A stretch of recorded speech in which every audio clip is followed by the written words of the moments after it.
like me today, very deeply in thought with regard to what's been going on in the world, what's been going on in humanity over this past year or two. And we know obviously that scenarios where people's lives have been taken prematurely, with intent or not, but definitely with prejudice and hastiness behind it, has been happening for years, decades, centuries. However, now with the blessing of social media, which is how I am so privileged to talk to you, a lot of this is being caught on video and people are seeing it very upfront and face forward. And even though we're seeing it, the system is still responding the same way, because that is the tradition of the system, to not value certain lives as others. And then we look at this atrocity that is reoccurring, like a reoccurring nightmare or a bad song being played over and over again on the radio, to put it lightly, and we ask ourselves, what do we do with such blatant disregard of life, blatant disrespect? And even myself, I had to sit and ponder about that, even though I know what to do. I know it's not the easy thing to do. And there are many elements of that, of course, with regard to how we deal with our anger. The ultimate goal, the ultimate source, obviously, for dealing with anger or any negative feelings is going to God with that. I believe that we forget how powerful He is, how truly powerful He is, when we go to Him in prayer. We definitely are fighting a war, as many have said. We're fighting a war for humanity. We're fighting a war for black men and black women and people of color, for that matter, to be treated equally. For all people to be treated equally. But we are fighting a much bigger war than that. We could argue that we're fighting a war of economics, a war of class, which is obviously true, which in my opinion is even bigger than the war of race, because that tends to be embedded in that war of class and money and exploitation. However, the bigger fight that we're fighting, that I believe that we often overlook, is a fight in our spirits, and that is deemed with regard to spiritual warfare. How are we going to protect our spirits in all of this? How are we going to protect the spirits of our loved ones and others? And the only way that we can do that is by seeking God in all things. We cannot get angry and then instantly want to lash out physically and violently and expect for things to change a week from now, a year from now, or even a day. That is not the answer. It's not the short-term answer or the long-term answer. And there's a reason why God did say vengeance is mine, and that reason is that there will be justice. Not necessarily the justice that you define or I define, but that there will be appropriate justice. There was a time, as you can read in the book of Numbers in the Holy Bible, when God did allow, when God did approve even of families basically deciding the vengeance of those who have wrongly taken the lives of their family members.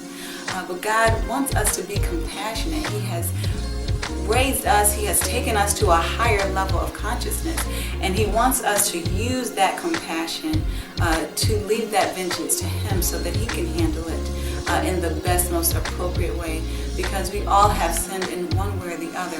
So the most powerful, most appropriate vengeance is always of God's. But the warfare, if you want to truly fight a war and win, you have to fight on the spiritual realm. For God said the weapons of our warfare, when He says ours, that means Christians, that means children of Him. The weapons of our warfare are not carnal, which is the obvious, easy to see, the flesh, but they are mighty through God to the pulling down of strongholds. So what He is telling us that is, if we really and truly want to be powerful in our fight spiritually, in our fight period, we have to go to Him spiritually. And if you love Him, He will love you far more than you could ever imagine, and protect you. Does that mean that you will never see any harm, hurt, or danger? Absolutely not. That does not mean that. What it does mean is that you will be ultimately victorious. That at the end of the day, God will be on your side and He will protect you the way that He sees fit. not the way that you see fit, but the way that he sees fit, and you will be glorified. If you know anything about the study of military and the study of wars, which I hate to be quite honest, but at the same time I did very well in social studies, so I remember there are battles within the wars, and you may not win all of the battles, but that does not mean that you will not win the war. You have to think in the long-term perspective of things when you see how a lot of people who have been oppressed over the years have elevated themselves. When you look at the history of Jews and how they were killed, demolished, and yet they are victorious now in a lot of their ways. And when you look at the history of Black Americans, how they were enslaved, how we were not allowed to read or write, and now you have the President of the United States as a Black man. Yes, we have issues, but we have made miraculous strides, and there's nothing short of a miracle today with regard to the progress that Blacks have made in this country.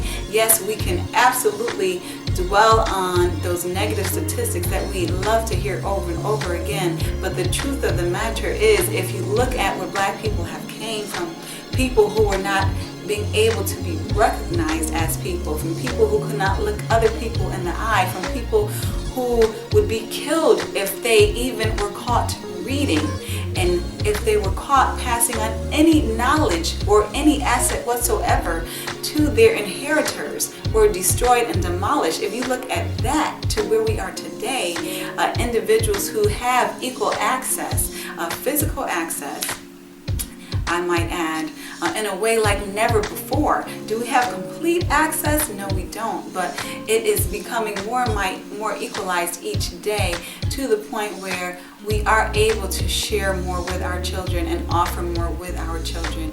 And it is truly nothing short of a miracle where we are today from where we were yesterday. And why do I say that? I say that because I see where we're going in the future, and it's even farther than we are today. So I just ask not only Blacks, I ask everyone who is receiving this message to hold on to your faith, and I pray that your faith is in the right place in God, and believe that He truly will have you victorious in this war if you are on the right side, and that right side is in the spiritual right of Him. As I speak to you, I speak to myself, and I ask you to hold on spiritually, to keep praying, to keep claiming God's righteous victory, and to not give up, because He has not given up on you. And I love you, and I pray God's blessings on you. Have a great day. Bye.